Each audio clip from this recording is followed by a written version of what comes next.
What's up, class? I'm Mr. Helmick, and today in JDG 9, we're going to be hyper-focused on time management and how stress affects our time management and how effective time management will affect our stress. I'm coming to you live from the thinking garage. I got a fire extinguisher over this shoulder just in case our lesson here gets too hot. Let's do it. Okay, so let's do this thing. I'm getting ready to hide this and make this big. So you should have downloaded already the guided notes. And what you can do is you can put the video on one side and you can put your notes on the other. So that way you can type your notes and follow along. And then if you struggle and I'm going too fast, you can hit pause, type your notes, unpause, and come back. So on your notes organizer, you're going to see time management and organization notes. And then we're going to talk about a whole bunch of things on here. So then you want to try to type in, make sure it's saved as a Google Doc, and fill in here for your test. This is a lot of notes, but I believe in you. You can crush it, and you can pause and go back if need be. Let me make this screen big, and let's do this thing. So what is stress? I need you to think about for a second. What is stress? Because we say, oh, I'm so stressed out all the time. But what exactly is stress? Think about something really fast that's stressful.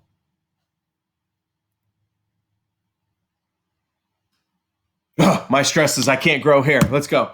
So if we were in school, we would be doing this activity, but we're not. So let's talk about some stress. So stress is the body's reaction to any change that requires an adjustment or response. The body reacts to these changes with physical, mental, and emotional responses. Stress is a normal part of life. It is actually a bit of a benefit for us. And then you can experience stress from your environment. You can feel stress in your body, and you can have stress in your thoughts. Let's dive in a little bit more. Let me move me. Whoop. So that way you would be able to see the notes. Again, if you are typing your notes and I move on, hit pause, the notes are here, solid, and then we will carry on there. So once you're ready, you unpause me and then drive on. Okay, so why do we get stressed? What happens? Why do we get stressed?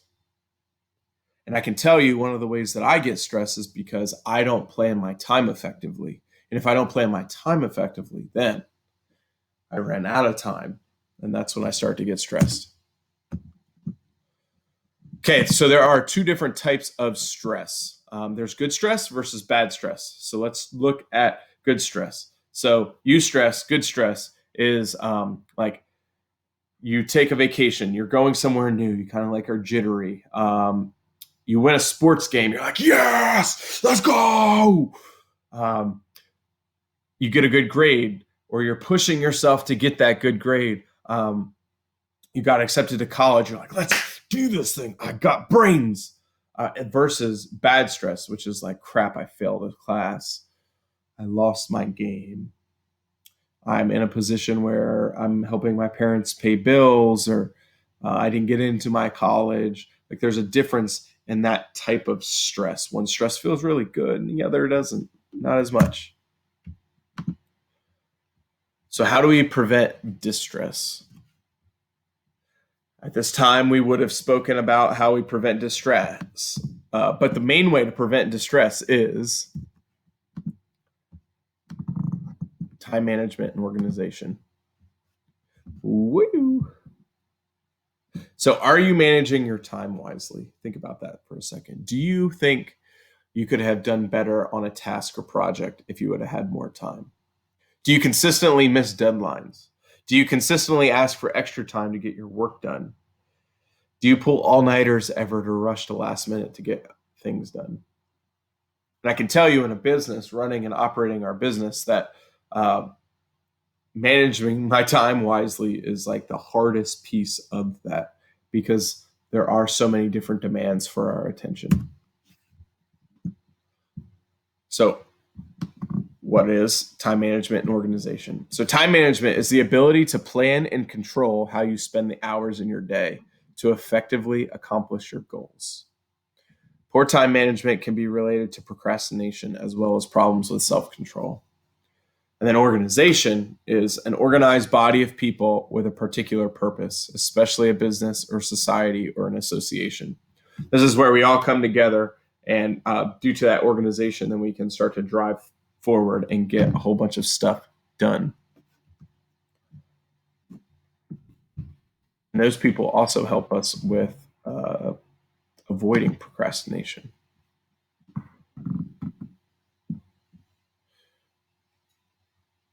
So one of the ways that we can start to work on time management is managing our time so you can focus effort on your priorities. You don't have to do everything at once. You can put things in order. You have to make sure that you facilitate and plan for some of what you're going to accomplish, how much time that's going to take. So that way you can start a project, end a project, and we're constantly moving forward.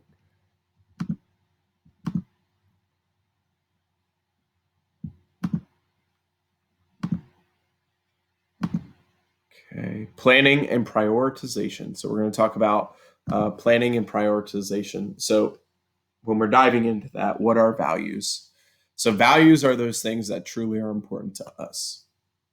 Values should guide our overall direction in life and provide a foundation for your goals and priorities. So what you value, you generally put a whole lot of time in, right? So those are the things that are truly important to us. And then what are our goals? Goals are impactful.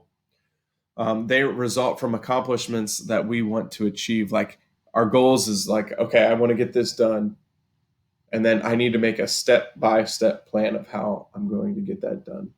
And then our goals should be in alignment with our values. So our values talk about what's important to us, and then our goals, whatever is important to us, will help us make a plan step-by-step of how to get there. So how do your values align with your goals? There's a video by E.T. Eric Thomas, who is like the most popular, and my opinion, probably the best motivational speaker out there. And I encourage you to check out E.T.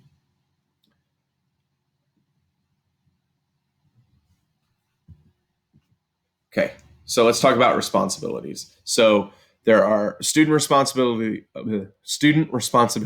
employee responsibilities, and then familial responsibilities. So as a student, what are some of your expectations? Well, I need to attend class. I need to complete my assignments, and I need to learn the class material. As an employee, I need to go to work. I need to work well with others, and I need to be productive. And then as a family, there are a whole bunch of different responsibilities, from everything from taking out the trash to who's cooking, who's taking care of the baby. And then balancing these things. It's really like juggling, and that's why we need organization and time management.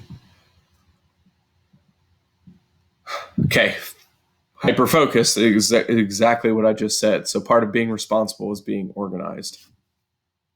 So a way to help us organize, so that way, the video goes this way, so sorry. So a simple way of organizing, 5 steps here is outline the steps that are needed. You want to estimate the time required for each step. So what needs to be done? I'll build it over here. My goal is this. How do I get there? I got to do this, and this. How much time does this and this and this and this require? Okay, when does this need to be done? I need to put this on a phone calendar or a written calendar. And then how do I stay focused to make sure that I meet these deadlines? Let's pretend, okay, I'm selling vegetables at the farmer's market. So I need to sell a tomato by this date. So I need to plant my tomatoes at this time. And I need to put this type of additive to the soil. I need to water. Like there are multiple steps. I need to pick it at this time. I need to refrigerate it at this time. And then I need to be at the farmer's market to sell it at this time. So a great way to figure that stuff out is by putting that stuff down on this calendar. And here's an example of some student responsibilities that you need to do. So, okay, I'm writing a research paper. I need to outline my paper. How long is that going to take? And when is it due? I need to research a topic. How long is that going to take, and when is it due? And these type of outlines here help us stay organized, and this organization then allows us to check these things off that we're doing them on time. And then if somebody's like, hey, Mr. Helmick, let's go for a run, I could be like, ooh, let me check my calendar. Okay, I have an opening, or ooh, I really don't. I have a deadline. And it helps you say no.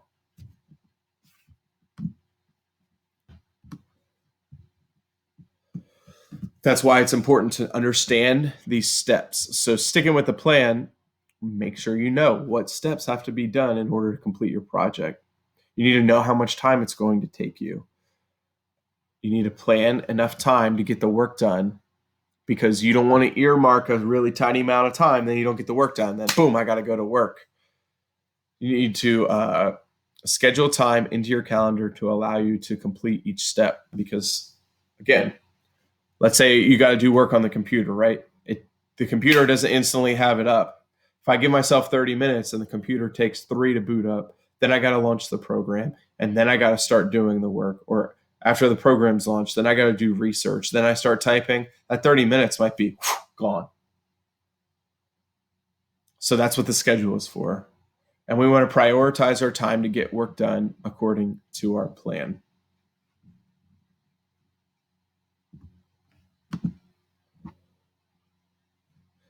So one thing that I do, and I encourage students to do, is at the beginning of each semester, I add to my calendar different events that are happening. Like I need to add sporting events that are happening because I'm coaching. Or when is that happening? What time is practice? What time are staff and faculty meetings? What time is open house? What time is my parent-teacher conference? When do tests need to be done? When is my pre-test and post-test need to be done? So at the beginning of each semester, I add to my calendar things like my class schedule, my work schedule, and then I share it with my beautiful better half, who will know, okay, I shouldn't call while I'm teaching. When are my student organization meetings? And you do that for the entire semester.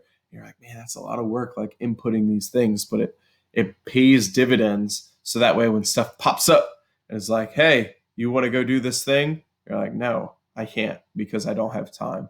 Or you might be like, yes, because I've earmarked time for things like this, and now I can go.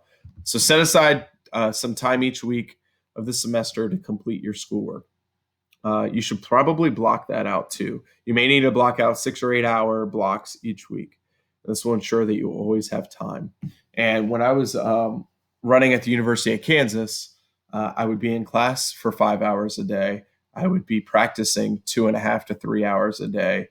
We would have mandatory tutoring that we had to attend. And then we have meals that we need to eat. So blocking out these chunks of time help you understand when you can have free time, or help you to get a whole lot of stuff done, because I might have blocked off this time for my tutoring, but perhaps I have a project that needs to be done and I shouldn't be attending tutoring that day, or I want to go do something else, but I have practice. Blocking off this time in your calendar will allow you to control your procrastination and help you de-stress.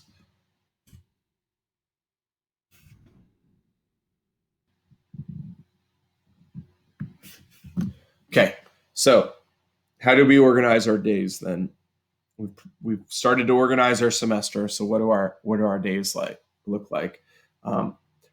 So every day, if you come up with our value or our goal is like, okay, I want to make sure that I get some physical fitness in. I want to make sure that I sleep. I want to make sure that I get homework done. I got to make sure I go to work. So we need to outline those things and what time are those things transpiring so we can make a chart.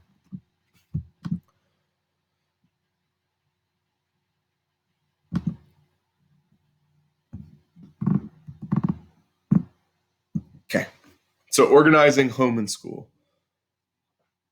There's brain research to suggest that if we have a cleaner area, it de-stresses us when there isn't stuff everywhere. When we have our papers in order and then a teacher says, hey, give me that paper. And you're like, I don't know where it is. And I'm like searching for it. You don't have to do that if it's organized, and it de-stresses. So how do we organize our home? in school. We can find a place for everything. We can declutter space.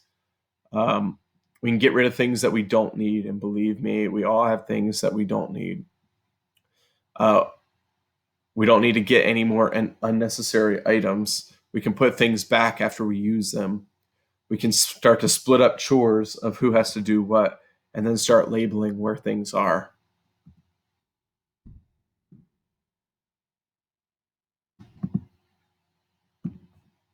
So this is just to review how our goals and setting priorities and then setting up the tasks that we need to do by planning ahead, making a to-do list, or using like a daily planner that this is my goal. This is how I get there. I have deadlines along the way of when I need to do these things. And then that makes it onto our calendar so we can better plan. So then ways to avoid procrastination. Always do the thing that you don't want to do first. So do unpleasant chores first. And then you want to divide super large tasks into smaller tasks so that you can slowly tackle them one at a time. When you complete a task, give yourself a pat on the back or some sort of encouragement when you do it. Make a schedule and stick to it. And then be organized by creating a system that works for you. When our time is organized and we know when we have to do what, it's harder for us to just lay down and like watch Netflix. When we know that like I have a deadline approaching and I probably should do a little bit of work, you can't push it off because you know what are the other things that you have going on. Okay, so let's talk about the things that can distract us. So spreading yourself too thin, and I am guilty of that. Not saying no to a whole bunch of different responsibilities and then not having enough time to do things.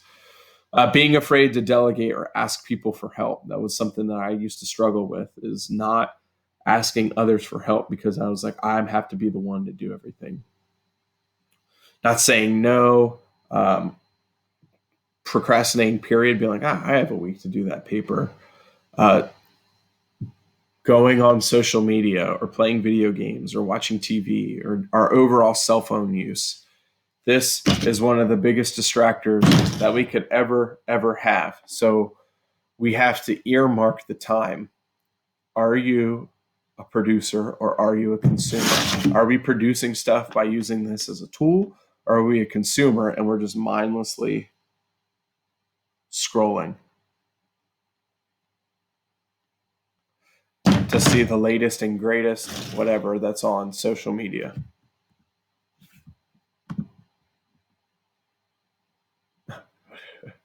That's a fun little tidbit. Whatever you do, don't be late.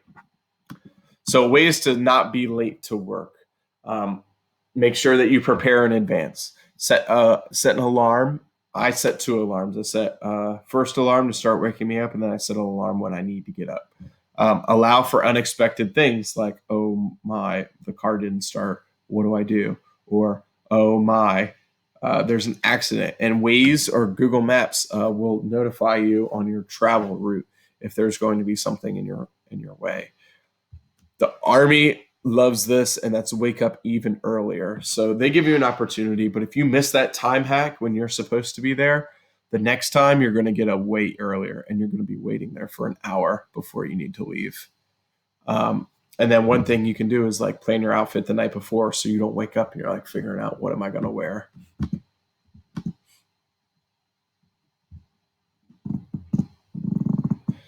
So life always throws us curveballs. Make sure you can always adjust to whatever life pitches us.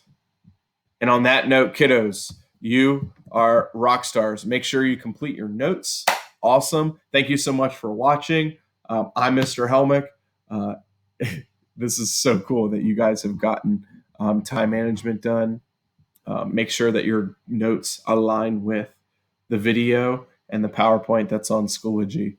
You guys are rock stars. Have a great day. High five.